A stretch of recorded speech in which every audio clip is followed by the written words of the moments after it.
সেই দিন কে গেলেন, দেখলেন যে হযরতে তালহা রাদিয়াল্লাহু তাআলা আনহু তিনি বুঝে নিলেন বিশ্ব নবী পাথরে উঠতে চাইছেন।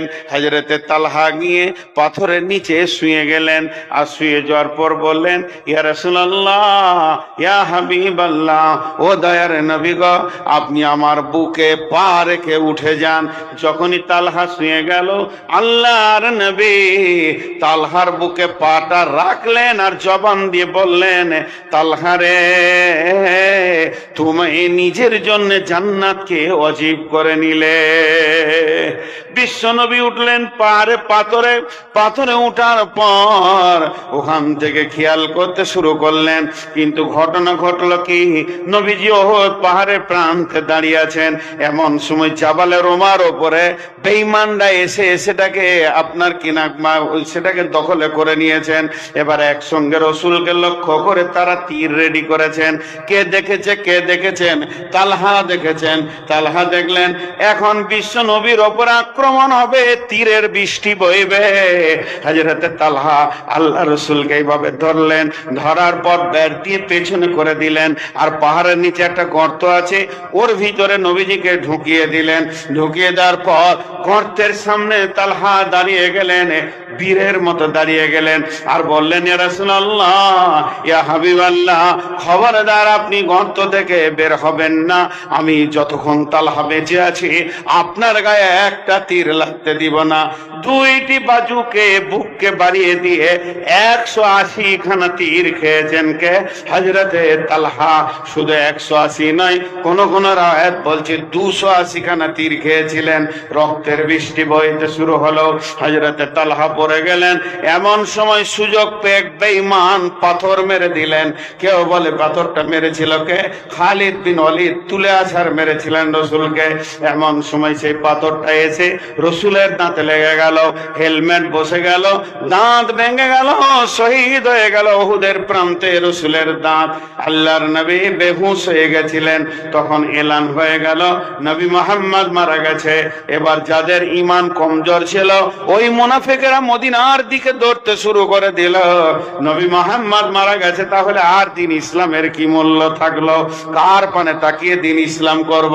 কিন্তু হযরতে আলী দেখলেন বিশ্ব নবী হুঁশ ফিরে এসেছে, তবে দাঁত ভেঙে গেছে। হযরতে আলী ঢালে করে পানি আনছেন, আম্মা জান ফাতেমা খেজুরের পাতাগুলিকে পুড়িয়ে পুড়িয়ে ক্ষত জায়গায় লাগাচ্ছেন। এমন সময় হযরত আলী বললেন, রে মুসলমানের দল, তোমরা যারা আল্লাহকে বিশ্বাস করো, বিশ্ব নবীকে বিশ্বাস করো, তোমরা ফিরে এসো। আমাদের নবী এখনো মরেননি, জীবিত আছেন। এরপরে কিছু ইমানদার ফিরে দাঁড়ালো। বন্ধুরা আমার, ওই অবস্থায় বিশ্ব নবীর এখানে হেলমেটটা বসে গেছে, এটা তো তুলে বের করতে হবে। কে বের করবে? হযরতে আবু বকর ধরে আসছেন। আল্লাহর নবী মাথাতে একটা হাত আর গর্দনে একটা হাত রাখলেন ঘাড়ে, তারপরে দাঁত দিয়ে বের করার চেষ্টা করছেন।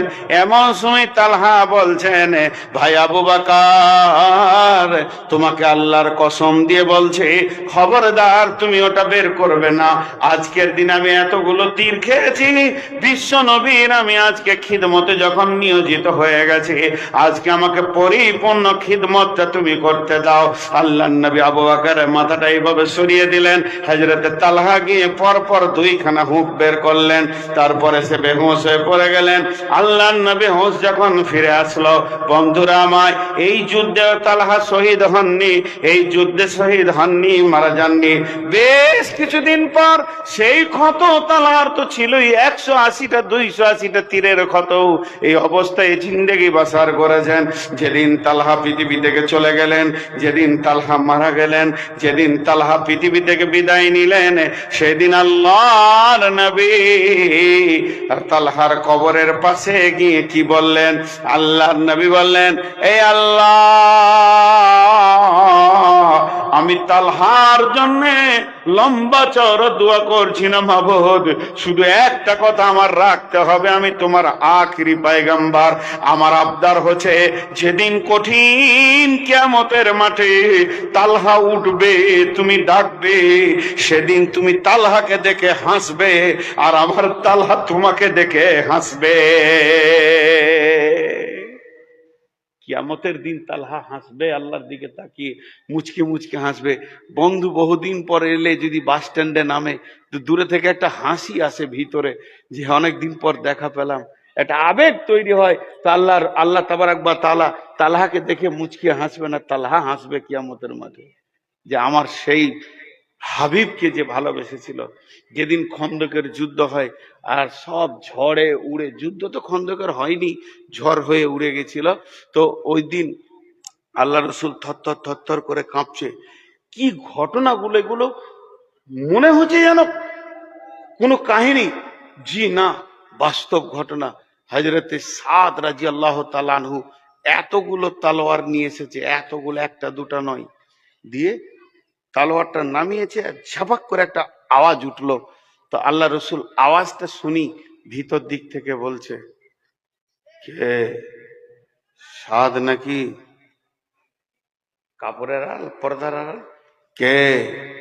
আঁধারে ঝড় বৃষ্টি হয়ে গেছে, সাদ নাকি? তখন বলছি, ইয়া রাসূলুল্লাহ, আমি সাদ। আমি আজকে সারা রাত আপনার সিকিউরিটি হয়ে এসেছি। আমার মতো সাদের লাখো প্রাণ থেকে একটা নবী মুহাম্মদের প্রাণের মূল্য অনেক বেশি। এর জন্য আমি আজকে সারা রাত আপনাকে ডিউটি করার জন্য এসেছি। তারা বুঝতো কোথায় জান দিতে হবে। জি, খন্দকের যুদ্ধটা কেমন ভাবে হয়েছিল? খন্দক পরীক্ষা খনন করা হলো, লম্বা ঘটনা আছে। দিয়ে ওরা বলছে আয়, আর তোরা বলছে আয়। এই মহড়া চলছে, 1-2 মাস পেরিয়ে গেল। তো ওরা মক্কা থেকে এসেছে মদিনায় লড়াই করতে, ওদের যা খাবার ছিল প্রায় শেষের দিকে, উট জবাই করে খেয়ে শেষকালে আবু সুফিয়ান বলছে, রে আর যানবাহন থাকবে না, আর লড়াই হবে না। তো আল্লাহ রসুল একজন সাহাবীকে ডাকলেন, নাম হচ্ছে হুযাইফা। হুযাইফা, ইয়া রাসূলুল্লাহ, ওই পারের খবর আনতে পারবে? গভীর রাত বিশ্বনবী দোয়া করলেন, এমন ঝড় আর বৃষ্টি আর শিলাবর্ষণ, তেমনি বিজলির কড়াক। ধ্যানের সঙ্গে শুনেন, তো বেঈমান কাফেরদের তাবুকে উড়িয়ে তাদের গরু ছাগল কে কোন দিকে উট তছনছ করে শেষ করে দিলেন। আল্লাহ তছনছ করে শেষ করে দিলেন, কিছুই নাই আর। খালি ওই পারে একবার করে বিদ্যুৎ চমকাইছে, আর কালো আঁধার রাত, কিছু দেখা যায় না। এই রাতে আল্লাহ রসুল সিআইডি পাঠাইছেন। প্রথমে হযরত আলীকে পাঠালেন, আলী দেখে এসো তো ওই পারের অবস্থাটা কি। ওই পারে যাও নয়, এই পার থেকে দেখে এসো। হযরত আলী বলছেন, আমি এই পারে গেলাম, গিয়ে দেখছি ঝড়ে সব উড়ে গেছে। এই প্যান্ডেলের একটা ছোট্ট কোণে তাবু আছে, ওইখানে আবু সুফিয়ান থরথর করে কাঁপছে। ওর সামনে একটা কুপি জ্বলছে, কুপি মানে আগেকার যুগের প্রদীপ, ওই মাটির পাত্রে চর্বি দিয়ে যেগুলো জ্বালানো হতো, ওইটা জ্বলছে, আর ওই কাজ করে কাঁপছে। তো হযরত আলী বলছে, আমি তীরটা রেডি করলাম, যে ওর কানে মারবো তো ওর দুনিয়া ছাড়িয়ে দেবো। তীরটা ছাড়তে যাব, এই ছাড়বো, এই মুহূর্তে আমার মনে পড়লো আল্লাহ রসুল আমাকে মারতে বলেনি, দেখতে বলেছেন। তাহলে আবু সুফিয়ান আর দুনিয়াতে থাকতো না, আর ইমান পেত না। শেষকালে ইমান পেল, ওই দুনিয়া ছেড়েই চলে যেত। তো মারতে পারলাম না। আল্লাহ রসুলকে এসে খবর দিলেন, বলছে ওই পারে কে যাবে? হুযাইফা, তুমি যাও। হুযাইফা মনে মনে বলছেন, আজকে আমার জীবনের শেষ দিন। ওই কাফেরদের ভিতরে ঢুকে ভিড়ে ওদের খবর আনতে হবে, বিশ্বনবী বলেছেন। তার মানে আজকে আমার জীবনের শেষ দিন হতে চলেছে। ওই ভিড়ের ভিতরে যখন আমি ঢুকবো, আর ওরা যখন বুঝে নেবে এটা নবী মুহাম্মদ সাল্লাল্লাহু আলাইহি সাল্লামের একমাত্র সাহাবী হুযাইফা, তাহলে ওরা আমাকে ভাগ করে নেবে, ওরা আমাকে ছিঁড়ে নেবে, হায়ানার মতো ভাগ করে নেবে। তবে আমি শেষ তওবা করে নি, আর মনে হয় যেন আমি পৃথিবীর বুকে বেঁচে থাকবো থাকবো না। ধীরে ধীরে ধীরে ধীরে পরীক্ষা খননে যে খালটা আছে নামলাম, তারপরে ওই পারে গিয়ে উঠলাম। তখন দেখছি আবু সুফিয়ান থরথর করে কাঁপছে, আর ওর সামনে কুপি জ্বলছে, আর কাফেরদের ভিতরে যেগুলো নেতা তারা আবু সুফিয়ানকে ঘেরে দাঁড়িয়ে আছে, পরামর্শ করছে। তো বলছে আমি আন্ধারে ওইখানে আছি। ওদের বুদ্ধি দেখেন কেমন, বুদ্ধিটা শুনেন। আবু সুফিয়ান বলছে, আমাদের যারা লোক আছো হাতে হাত ধরে লাও। আন্ধারে আইন চালু হয়ে গেল, এদিকে একজনকে ধরছে, এদিকে একজনকে ধরছে।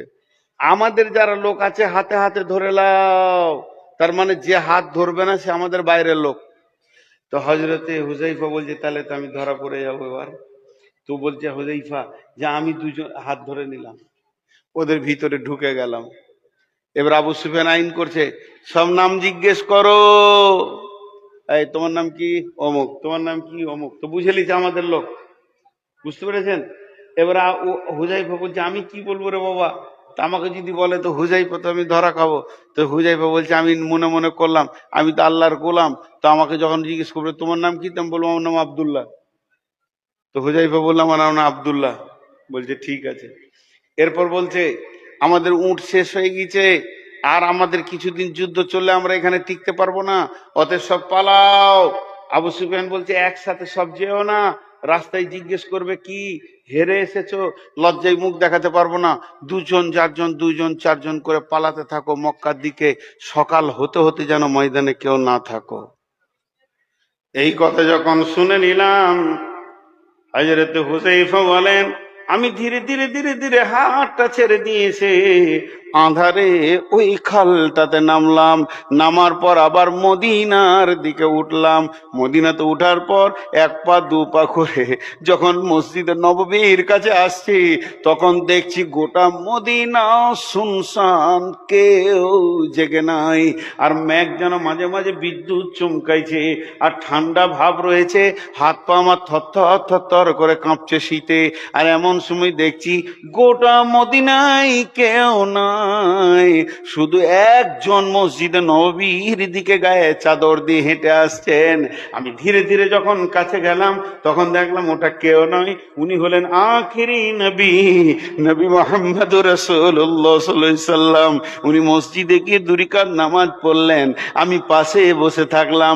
তারপরে নামাজটা যখন শেষ হয়ে গেল, নিজের চাদরটাকে এইভাবে নিয়ে বললে, হুযায়ফা তুমি আমার পাশে এসে বসো। আমি রসুলের গায়ে গা দিয়ে বসলাম, আর রসুলের চাদরটা আমার গায়ে যখন চাপিয়ে দিল, জান্নাতে কি সুখ পাবো যাবি না, সেদিন আমার প্রাণ ভরে গেল। এরপরে রসুলকে আমি সমস্ত গোপন খবর পৌঁছে দিলাম, কোন জায়গায় জান দিতে হয়, কোন জায়গায় মাল দিতে হয়, রসুলের সাহাবীদের ভালো জানা ছিল বন্ধুরে।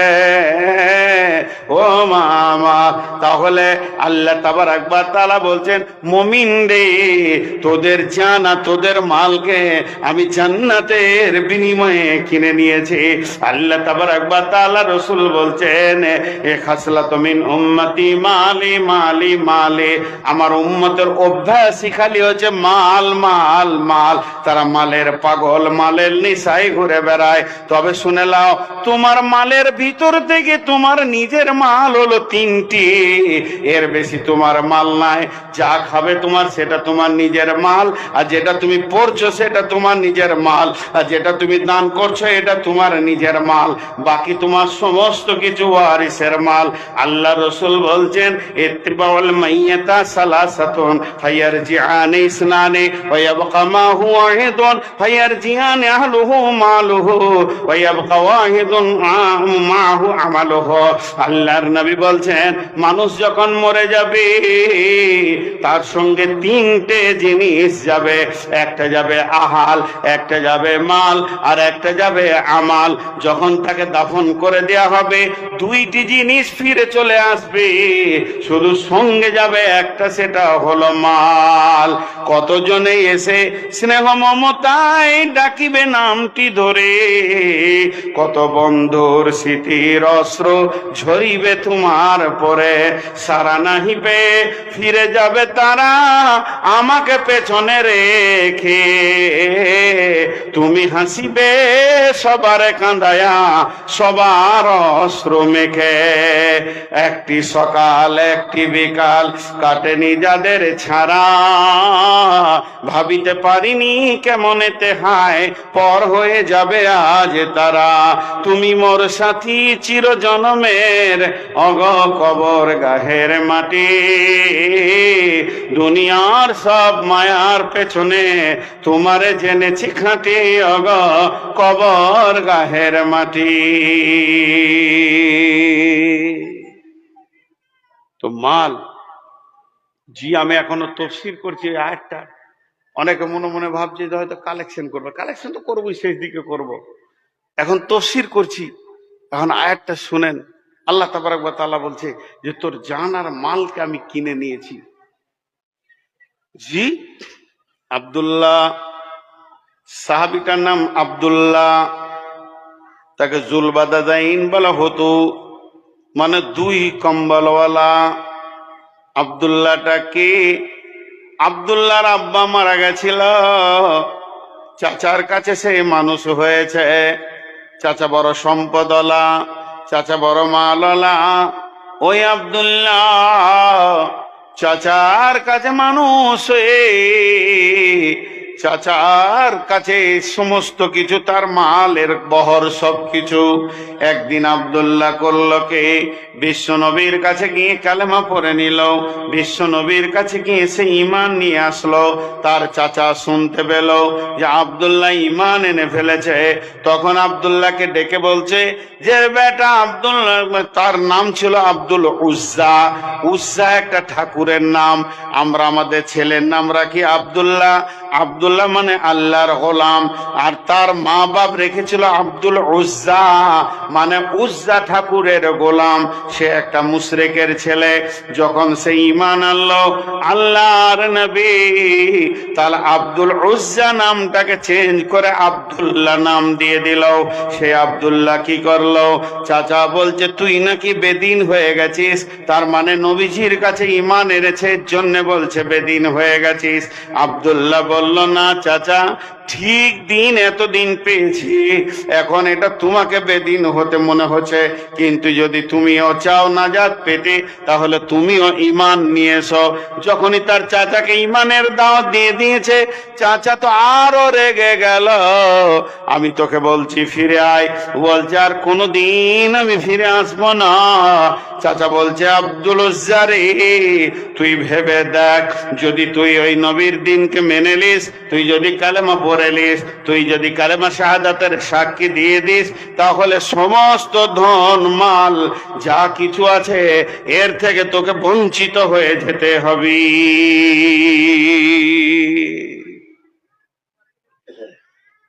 ছেলে বলছে আমার কোনো টেনশন নাই, আপনি আমাকে মাল থেকে বঞ্চিত করে দেন, আমার কোনো টেনশন নাই, এ ব্যাপারে আমার পরিমাণ অনুশোচনা নেই। বলছে আসবি না? বলে না। আবার ঘুরিয়ে চাচাকে বলছে তুমি ঈমান আনো। আরো রেগে যাচ্ছে, বলছে বেরিয়ে যা বাড়ি থেকে, বেরিয়ে যা। তো বেরিয়ে যাও, চলে যাচ্ছে। মা বিধবা, তো চলে যাচ্ছে। বলছে তোর কাছে যা আছে রেখে যা, তোকে স্বর্ণের অনেক জিনিস আমি বানিয়ে দিয়েছি বলে রেখে যা। সব খুলে নিল, খুলতে খুলতে জামা গেঞ্জি সবই খুলে নিল, খালি লুঙ্গিটা আছে। ছেলে ব্যাচেলিয়র হয়ে গেছে, অ্যাডাল্ট হয়ে গেছে, বড় হয়ে গেছে। বলছে লুঙ্গিটাও খোল, লুঙ্গিটাও খোল, ওটা রাখ, ওটা নিয়ে যেতে দিব না। ওর চাচা মনে মনে ভাবছে যে তুই এমন দিনে গেছিস যে তোকে ন্যাংটা করে বেজ্জতি করছি। আর ই মনে মনে ভাবছে তখন, আল্লাহ তুমি পাক, তোমার দিন পাক, এই বেঈমানদের নাপাক কাপড় আমার গায়ে তুমি রাখবে না। খুলে দিল লুঙ্গি, পুরা নাঙ্গা। মাকে বলছে মা বিদায় দাও। মায়ের কাছে একটা কম্বল ছিল, ছুড়ে দিল। কম্বলটাকে দুই ভাগ করে অর্ধেকটা কোমরে নিল, অর্ধেকটা গায়ে নিল। বিশ্ব নবী মসজিদে নববীতে দিন শিখাচ্ছেন সাহাবীদেরকে। দরজার পাশে চুপ করে বসে আছি। নবীজি যখন বের হচ্ছেন তখন দেখছেন যে কে, বলে আমি আব্দুল্লাহ। বলে আব্দুল্লাহ তোমার এই অবস্থা কেন? বলে আমার এর অবস্থা কেন? আমি পৃথিবীর ক্ষুদ্র মালের মুখে লাত মেরে দিয়ে চলে এসেছি, আপনাকে পেয়েছি, আমি আল্লাহ পেয়েছি, দিন পেয়েছি, আমার দিনের জন্য এই অবস্থা। আল্লাহর নবী বললেন, আব্দুল্লাহ রে, আল্লাহ তোমাকে দিন দিয়েছে, ঈমান দিয়েছে, যাও তুমি আসহাবে সুফফাদের ভিতরে গিয়ে থাকো গা। এবার আসহাবে সুফফাদের ভিতরে সে থাকতে শুরু করলো। আসহাবে সুফফাদের ভিতরে থাকে, জোরে জোরে কোরআন পাকের তেলাওয়াত করে। এই তেলাওয়াত শুনে অন্য সাহাবীরা গিয়ে নবীজিকে বললেন, ইয়া রাসূলুল্লাহ, ইয়া হাবিবাল্লাহ, আপনি আব্দুল্লাহকে আস্তে করে কোরআন পড়তে পারেন, আমাদের ডিস্টার্ব হচ্ছে। বিশ্বনবী বললেন, রে আল্লাহর গোলামের দল, আমি ওকে কোনোদিন বলতে পারবো না যে আস্তে করে কোরআন পড়ো। ওই কোরআনের মহব্বতে এত ধন মালের মুখে লাত মেরে দিয়ে চলে এসেছে, অতএব ওকে প্রাণ খুলে কোরআন পড়তে দাও। সে আব্দুল্লাহ সাবে সুফফাদের ভিতরে থাকে, যখন খাবার পায় তখন খায়, না পায় তো না খায়, এই হালাতে জীবন চলছে। এমন সময় তবুকের যুদ্ধ। তবুকটা হচ্ছে ইমান প্রদেশের পাশে, ইমানের পাশে। এমানে বেঈমান বাহিনী জর্ডান এমান নয়, জর্ডান বর্ডারের কাছে, জর্ডানে বেঈমান বাহিনী হাজির হতে চলেছে। বিশ্বনবী গোয়েন্দা মারফতে খবর পেল ইসলামকে উৎখাত করার জন্য একদল বেঈমান জর্ডান বর্ডার দিয়ে তারা হামলা করবে। তাই বিশ্বনবী বললেন, চলো রেডি হও, হে মদিনাবাসী, যার কাছে যা মাল আছে নিজের নিজের মাল মসজিদে নববীতে জমা করে দাও। এলান হয়ে গেল গোটা মদিনাতে, ও মদিনাবাসী, যার কাছে যা মাল আছে তোমরা নিজের নিজের মাল মসজিদে নববীতে জমা করো। চলে আসছে মাল, ঢেরি লেগে যাচ্ছে, যার যেমন আসছে। সেই দিন মেয়েরা নাকের কানের হাতে পায়ে যা ছিল খুলে দিয়ে দিয়েছিলেন।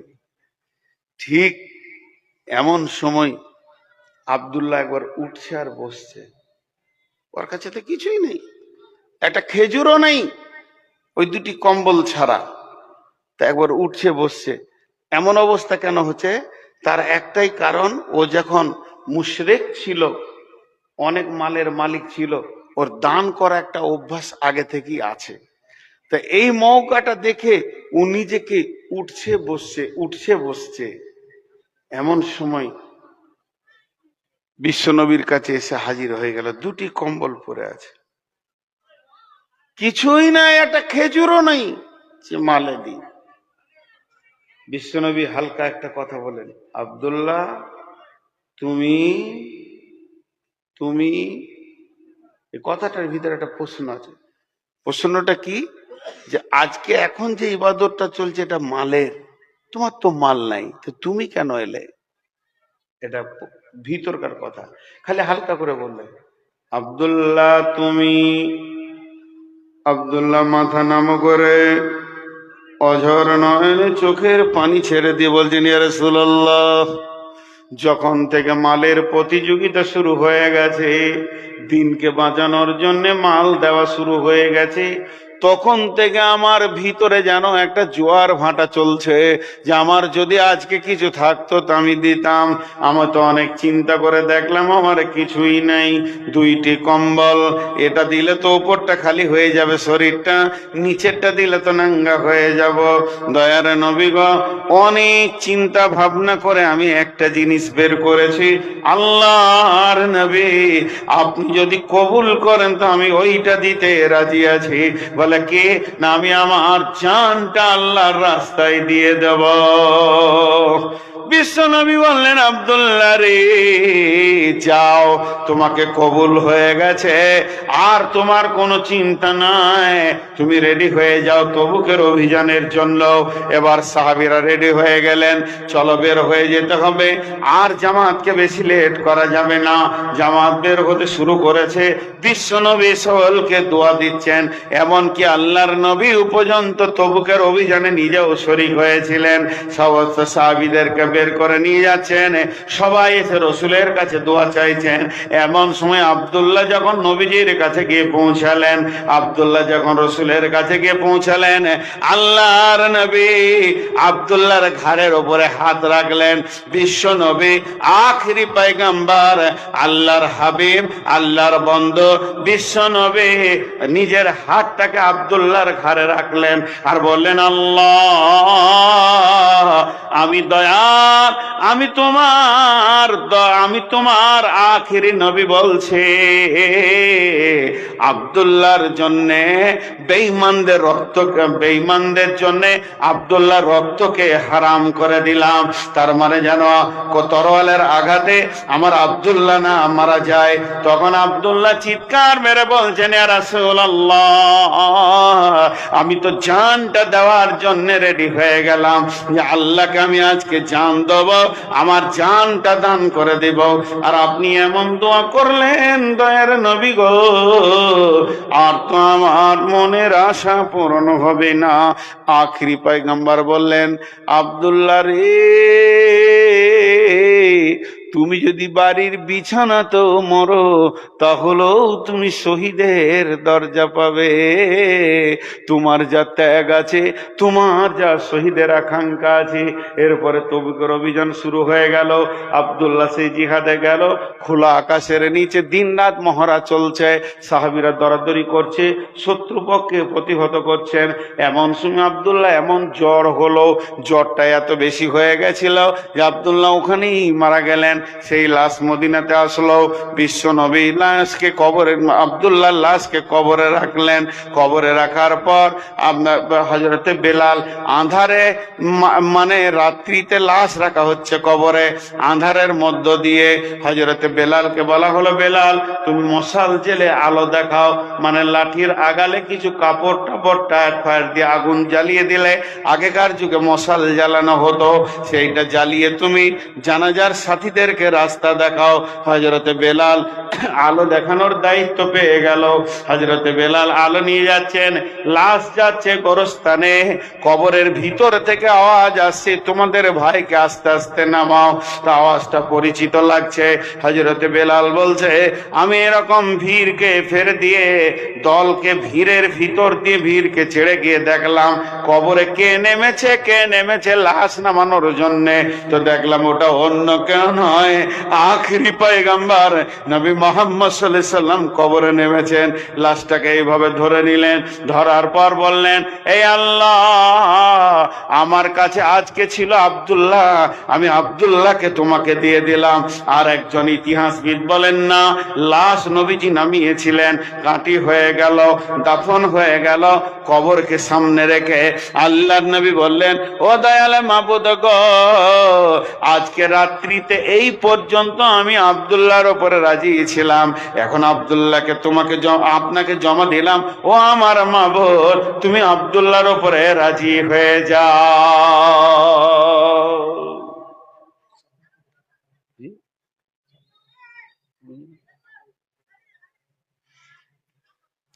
তো কখন জান দিতে হয়, কখন মাল দিতে হয় সাহাবীরা জানতেন। এরকম ঘটনা যদি বলতেই থাকি বলেই যাব। মা বোন, মেয়েরা শুনেন, মেয়েরা দেয়নি, ইসলামকে দিয়েছে, মেয়েরা দিয়েছে, জি মেয়েরা দিয়েছে। এটা রসুলের ফুপুর নাম হচ্ছে হযরতে খানসা রাদিয়াল্লাহু তাআলা আনহা। রসুলের ফুপু হযরতে খানসা, 4টা বেটা, জওয়ান বেটা, একদম তাগড়া জওয়ান। 4টা বেটাকে দেখে বক্তব্য রাখছেন। লোকে বলে যে আগেকার মানুষের বুদ্ধি কম ছিল, হুঁশ কম ছিল। সেই আগেকার যুগের মেয়ের বক্তব্য শুনেন। জি ভাই, এই যুগের নয়, চারটা বেটাকে কি বক্তব্য দিচ্ছে খালি এটা শুনেন। চার বেটাকে ডেকে বলছে, বেটা শোনো, ভাইয়েরা আমার, মা বোনেরা আমার, 5টা মিনিট খুব মনোযোগ, 5টা মিনিট, আপনাদেরকে আর বেশি বিরক্ত করব না। আর আমি যে কত লম্বা সফর করে এসেছি এটা আপনাদেরকে আমি বুঝাতেও পারবো না। সারা সারা দিন রাত সমান একরকম, এই এই সফরটা একটু কষ্ট পেয়ে গেলাম, আর ওর জন্যই আর আসাটা ছেড়ে দিয়েছি। অনেক দূরের রাস্তা, কষ্ট লাগে, তবে মহব্বত আছে আপনাদের সঙ্গে, মহব্বত নাই এটা নয়। তো চারটা বেটাকে কি বলছে দেখেন, কোন যুগের মেয়ে। বলছে, বেটা শোনো, তোমরা চারজন, আমি একজন, তোমরা চারজন পুরুষ, আমি একজন মহিলা। আমি কে, আমার পরিচয়টা শোনো। আমি হলাম তোমাদের চারজনের মা, আমি হলাম তোমাদের চারজনের মা, অর্থাৎ তোমাদের চারজনের রক্তে রক্তে আমার দুধ আছে। আমি হলাম তোমাদের চারজনের মা।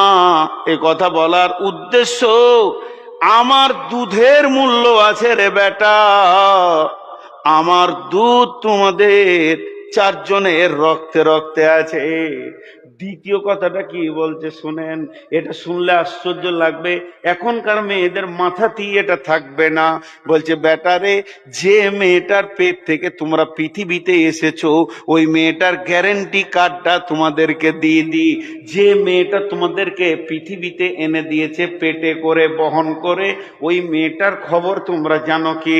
ওই মেয়েটা যতদিন তোমার নানা মামার কাছে ছিল, আমার জন্য তোমার নানা মামাকে কোনো বিচারে বসতে হয়নি, বেজ্জতি হতে হয়নি। আর যেদিন থেকে তোমার আব্বা এই দেহটাকে মহারানা দিয়ে নিয়ে এসেছে, তোমার বাপের আমানতের খেয়ানতি আমি তিল পরিমাণ করিনি। তার মানে নিজের জীবন যৌবনের গ্যারেন্টি বেটাদেরকে দিয়ে দিল।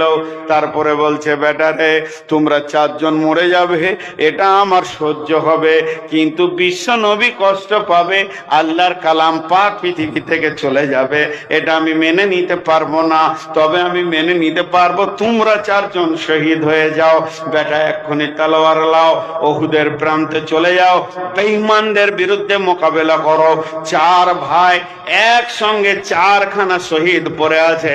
বিবি খানসার চারটা ভাই, চারটা বেটা একসঙ্গে পড়ে আছে ওই ওহুদের প্রান্তে। বিবি খানসার একটা ভাই হযরতে আমির হামজাকে টুকরো টুকরো করে কাটা হয়েছিল, সেও সেখানে পড়ে আছে। একদিকে ভাইয়ের লাশ, একদিকে বেটার লাশ। আল্লাহর নবী বলছেন, ফুপু আসছে মদিনা থেকে, ও আমার সাহাবীরা কেউ পারো তো আটকে দাও। মেয়ে মানুষ হঠাৎ চারটা বেটার লাশ আর ভাইয়ের লাশ দেখলে হতে পারে ইমানের দুর্বলতা এসে যাবে, ইমান হারিয়ে ফেলবে। একজন সাহাবী এইভাবে দাঁড়ালেন, না মহিলা তোমাকে যেতে হবে না, এই জায়গায় ধরে মারল, টানতে দূরে গিয়ে পড়ল।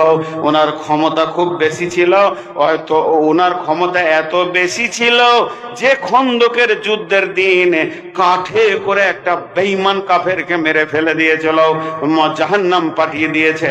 কাঠে করে মাথায় এত জোর মেরেছিল, ওই বেঈমান কাফের গোয়েন্দা হয়ে এসেছিল মদিনায় খোঁজ নিতে, মেয়েদের প্যান্ডেলের পাশে ঘুরছিল, হযরতে খানসা দেখে নিল, আর কাঠে করে এমন মারলো বেঈমান জাহান্নাম চলে গেল সেই বিবি খানসা।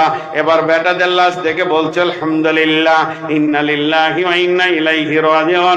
চার আপনার নিজের ভাইয়ের লাশ দেখলো, এরপরে চোখের পানি ছেড়ে বলছে, আল্লাহ, যেদিন তুমি কঠিন কিয়ামতের মাঠে বলবে, খানসা রে তোর আমল নামা নিয়ে আয়, আমি সিনা উঁচু করে বলবো, আমি চার শহীদের মা, আমার পেটের চারটা ফসলকে আল্লাহ তোমার কালাম পাকের জন্য কোরবানি করে দিয়েছি। ভাইয়া, আজকে টোটাল বক্তব্যের বিষয়টা ছিল জান মাল, মুমিনের জান মাল।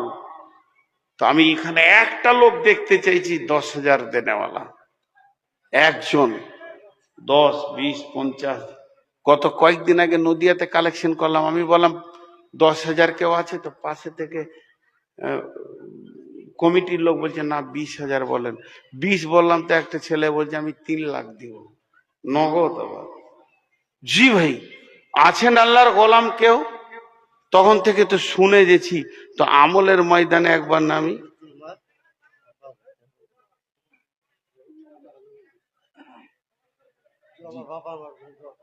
একশো বার দোয়া করব। কেউ আছেন?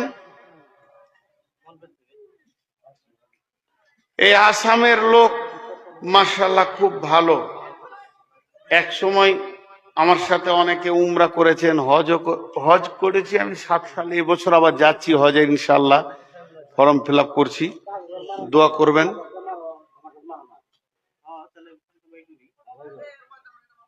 জি, কে আছেন আল্লাহর গোলাম? জি, 500 টাকা, মাশাআল্লাহ। 5000 দেনেওয়ালা কেউ আছেন? 10,000 দেনেওয়ালা? জি, আল্লাহর গোলাম, আল্লাহর গোলাম কেউ আছেন? আচ্ছা আচ্ছা, বাসিত মাল্লার 10,000, 5,000 নগদ, 5,000 বাকি। মাশাআল্লাহ, আল্লাহ কবুল করুন। আর কে আছেন?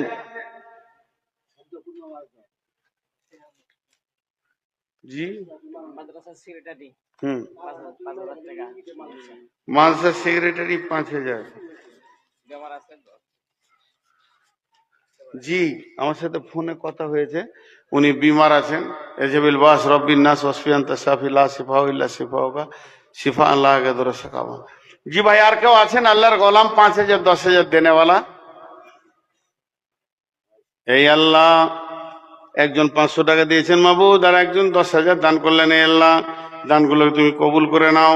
এ আল্লাহ, এদের জিন্দেগি আল্লাহ তুমি আমলে হাসানা দান করো, হায়াতে তাইয়্যিবা দান করো, রুজি রোজগারে তুমি বরকত দাও, হালাল উপার্জন করা তুমি তৌফিক দাও। ও দয়াল মাবুদ গো, প্রত্যেকটি মুমিন মুসলমানকে তুমি তোমার ঘর জিয়ারত করার তৌফিক দাও। ইয়া ইলাহাল আলামিন, যারা দান করেছেন কঠিন কিয়ামতের দিনে রসুলের হাতে পানি পান করার তৌফিক দিও। আর আল্লাহ তাবারাক ওয়া তাআলা এদেরকে তুমি রহমতের ছায়াতে জায়গা দিও।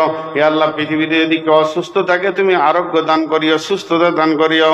আর যদি কেউ মারা গেছে আত্মীয় স্বজনের মধ্যে, তোমার কবরে আদালতে যদি বাঁধা পড়ে আল্লাহ, তাদেরকে তুমি মাফ করে দাও, ক্ষমা করে দাও। আমিন, আল্লাহুম্মা আমিন।